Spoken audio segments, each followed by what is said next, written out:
Hello guys! Good morning! Happy and blessed Sunday sa ating lahat.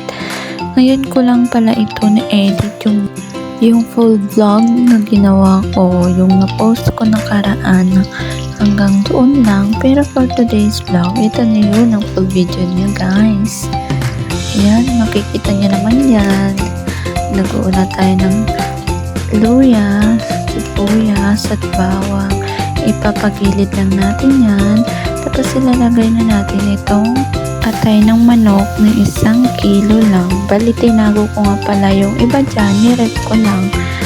At baka maulamin namin ulit. Talagyan na ng sitaw. Adobong sitaw. Mas masarap din isama dito sa atay ng manok. So guys, tingnan nyo. Nakikita nyo naman yung bawat ginawa ko. Kumulo. Kung ano-ano nilagay ko dyan. Alam niyo naman yung kung adobo siguro no?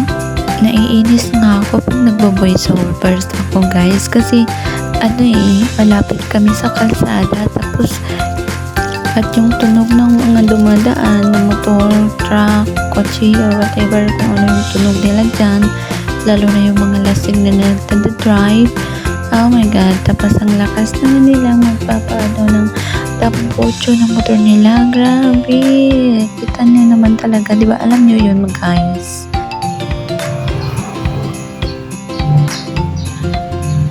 Ganito yung tunog pero mas malakas pa naman dito yung tunog nila.